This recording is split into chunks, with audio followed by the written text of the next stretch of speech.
فرانسیسی صدر میکرون کے حوالے سے ہم نے بات کی، وجوہات پہ بات ہو گئی، ہسٹری پہ بات ہوگی، لیکن اسے ضرورت کیوں پیش آئی کہ وہ اسلام کو ایک نئے سرے سے جدید اسلام دیکھنا چاہتا ہے؟ دیکھیں، بات یہ ہے کہ یہ تو اسلام سے عدم واقفیت کی دلیل ہے۔ وہ گویا اسلام کو جانتا ہی نہیں، اس کو یہ معلوم ہی نہیں ہے۔ اور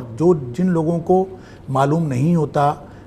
ایک عربی کا مقولہ ہے الناس اعداء لما جہلوا، جس چیز سے لوگ ناواقف ہوتے ہیں اس کے دشمن ہوتے ہیں، اس کے دشمن بن جاتے ہیں۔ اور میرے خیال میں فرانسیسی صدر کو قرآن پڑھنا چاہیے اور اس کو اسلام کا مطالعہ کرنا چاہیے، اور اس کو یہ سمجھ آ جائے گی، اگر وہ سمجھ لینے کی نیت سے پڑھے گا تو اس کو یہ سمجھ آ جائے گی کہ اسلام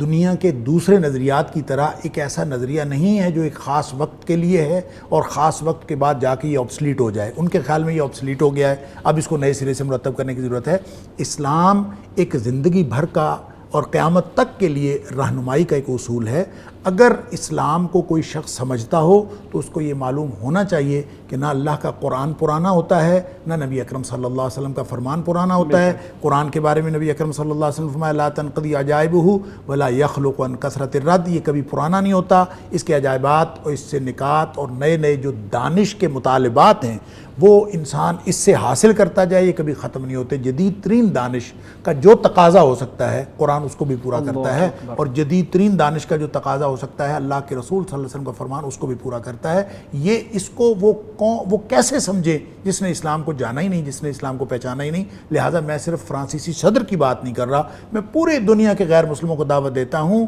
کہ وہ اسلام کا مطالعہ کریں اور اسلام کو پڑھیں، نبی اکرم صلی اللہ علیہ وسلم کی سیرت کا مطالعہ کریں، پھر وہ اس نتیجے پہ پہنچیں گے، ان کو پتہ چلے گا کہ دنیاوی نظریات اور دنیاوی دیگر جو بانیان مذاہب ہیں ان کا اور نبی اکرم صلی اللہ علیہ وسلم کی حیات طیبہ کا کیا فرق ہے، اور یہ جو ابدی پیغام اور حیات جاویداں لیے ہوئے اپنے اندر حیات جاویداں کا پیغام لیے ہوئے یہ جو اسلام اور شریعت اسلامیہ ہے، اس کے اندر اور دیگر نظریات کے اندر کیا فرق ہے، جو سمجھے گا اور سمجھ کر پڑھے گا پھر وہ پہچانے گا۔ اللہ تعالیٰ یہ پہچان، اب تو مسئلہ یہ ہے کہ ہم مسلمان اسلام سے دور ہوتے چلے جا رہے ہیں، ہماری ترجیح یہ نہیں رہی، کاش کوئی مسلمانوں کا معاشرہ ہو، کوئی مسلمانوں کا کوئی ایسا اجتماعی کردار ہو جو لوگوں کو بتائے کہ یہ اسلام ہے۔ ہم صرف تاریخ کا حوالہ دیتے ہیں، موجودہ دور میں وہ مثال فرانسیسی صدر کو دینے کے لیے ہمارے پاس موجود نہیں ہے، اگر وہ موجود ہوتی تو شاید اس کو یہ نہ کہنا پڑتا۔ اس لیے یہ جو جدید دور میں اکیلا فرانسیسی صدر نہیں ہے، پوری دنیا کے دانشور وہ بھی اسی چکر میں ہیں۔ اب مثال کے طور پر میں ایک آپ کو مثال دیتا ہوں، کیرن آرمسٹرانگ ہے ایک خاتون، وہ اس نے کوئی 14-16 کتابیں اسلام کے اوپر لکھی ہیں، دیگر مذاہب پہ بھی لکھی ہیں، دیگر مذاہب پہ بھی لکھی ہیں، اور اس نے سیرت کے اوپر 2 کتابیں لکھی ہیں۔ ایک اس نے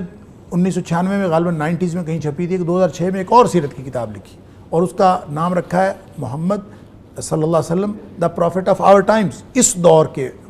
جو ہیں۔ تو وہ اصل میں اس میں یہ ثابت کرتی ہے اور مسلمانوں کو یہ درس دینا چاہتی ہے کہ نبی اکرم صلی اللہ علیہ وسلم کا دیا ہوا دین جدید تقاضوں کو قطعاً وہ پس پشت نہیں ڈالتا۔ آپ اگر مغرب کے جدید تقاضوں کو اپنے اندر ہم آہنگ کر لیں تو کوئی فرق نہیں پڑتا۔ تو دراصل وہ اس کے اندر بٹوین دا لائنز مغرب کو امیٹیٹ کرنے کا درس دے رہی ہے۔ حقیقت بات یہ ہے کہ 2 چیزیں ہیں، ایک اللہ کے رسول صلی اللہ علیہ وسلم کی سیرت ہے، ایک ماڈرن دنیا ہے، جدید دنیا ہے۔ اگر آپ جدید دنیا کے جدید تقاضوں کے مطابق شریعت اسلامیہ کو ڈھالیں گے تو آپ گمراہی کا شکار ہو جائیں گے، سیرت طیبہ کے مطابق جدید دور میں رہیں گے تو آپ ہدایت پا جائیں گے۔ یہ تھوڑا سا فرق ہے، اس بیلنس کو سمجھتے ہوئے اگر ہم چلیں گے تو انشاءاللہ پھر کوئی مسئلہ نہیں ہے۔